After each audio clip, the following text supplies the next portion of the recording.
El asedio de Tiro en el año 332 a.C. por las tropas macedonias de Alejandro Magno duró 7 meses.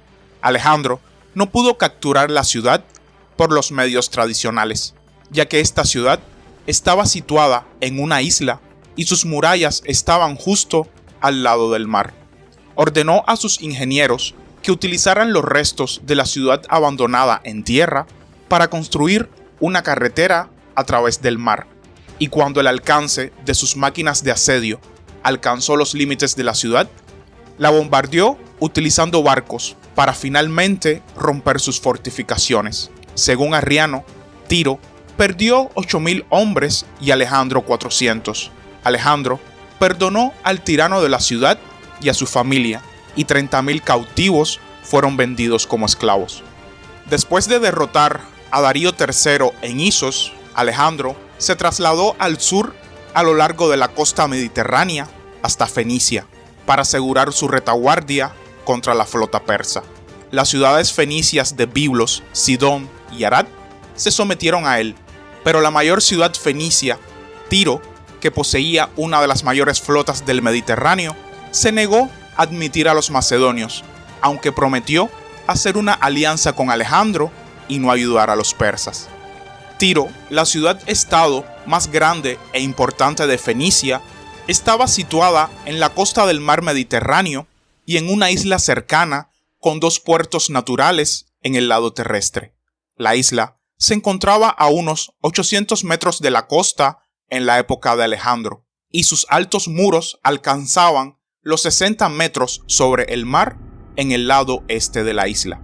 En el momento del asedio, la población de la ciudad era de aproximadamente 40.000 habitantes, aunque las mujeres y los niños fueron evacuados a Cartago, una antigua y la más importante colonia fenicia en el oeste. Los cartagineses también prometieron enviar su famosa flota en ayuda de su ciudad hermana. Como Alejandro no tenía muchos barcos, decidió capturar la ciudad y así quitarle el último puerto a los persas en la región, evitando ser sorprendido por un golpe en la retaguardia al desembarcar tropas aliadas persas en el oeste. Alejandro no pudo atacar la ciudad desde el mar, por lo que ordenó la construcción de una carretera hacia la isla de aproximadamente 1 kilómetro de largo, transitando por el fondo del mar, que no tenía más de 2 metros de profundidad. El puente permitía que el alcance de sus máquinas arrojadizas llegaran a la ciudad. Sin embargo, a medida que los trabajadores del dique se acercaban a Tiro, el mar se hizo mucho más profundo y los ataques de las murallas, además de la flota enemiga, hicieron casi imposible continuar su construcción. En respuesta, Alejandro ordenó la construcción de 2 torres de 50 metros de altura, que se trasladaron hasta el final del puente. Como la mayoría de las torres de asedio de Alejandro, estas eran plataformas de artillería con catapultas en la parte superior para disparar a los defensores de las murallas y una balista debajo para arrojar piedras a las murallas y a los barcos enemigos. Las torres estaban hechas de madera, pero cubiertas con pieles gruesas para protegerlas de las flechas, aunque estas torres fueron probablemente las más grandes de su tipo jamás construidas. Los defensores de Tiro rápidamente idearon un contraataque. Utilizaron un viejo barco para transportar caballos llenándolo de ramas secas, resina y otras sustancias inflamables. Luego, pasaron los calderos con aceite de los mástiles para que se cayeran en la cubierta cuando estos se quemaran. También empujaron la popa del barco para que la proa se elevara por encima del agua. Luego lo encendieron y lo dirigieron contra el final del terraplén del puente sobre el que se elevaban las plataformas. El barco se estrelló contra la base de las plataformas macedonias y el fuego se extendió rápidamente, envolviendo las 2 torres y otros equipos de asedio que se habían levantado. La flota de Tiro se reunió alrededor del muelle, destruyendo cualquier equipo de asedio que no se hubiera encendido y rechazando a los macedonios que intentaban apagar el fuego.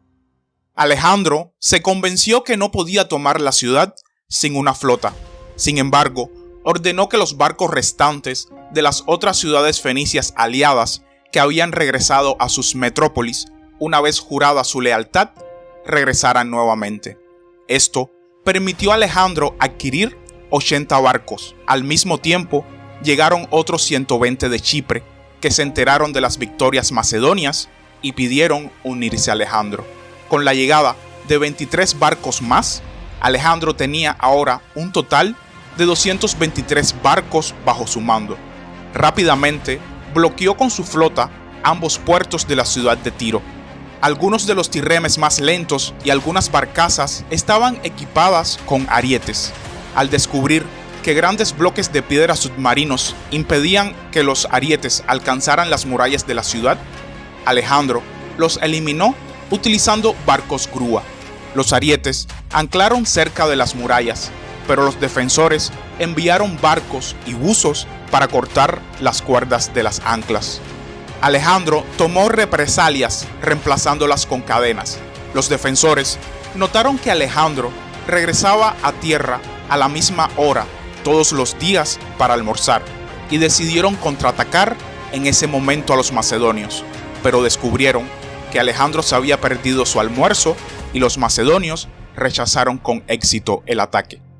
Alejandro, en otro intento por conquistar la ciudad, comenzó a probar las murallas en varios puntos con sus arietes hasta abrir una pequeña brecha en el lado sur de la isla. Luego, coordinó un ataque a través de dicha brecha con un bombardeo desde su flota.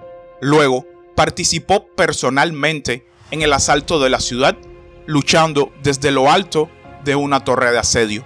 Una vez que sus soldados lograron penetrar la ciudad, fácilmente dominaron a la guarnición y capturaron la ciudad.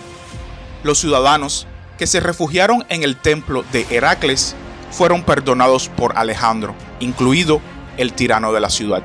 Según Quinto Curcio, 6.000 soldados de Tiro fueron masacrados en la ciudad y otros 2.000 fueron crucificados a lo largo de la costa. El resto, unas 30.000 personas, fueron vendidas como esclavos. Después del final de la batalla, los sidonios llevaron a los supervivientes de Tiro para que fueran tratados en el templo de Shmun. Y hasta aquí el video de hoy, espero que les haya gustado y suscríbanse para más contenido relacionado con historia antigua e historia de Macedonia. Hasta la próxima.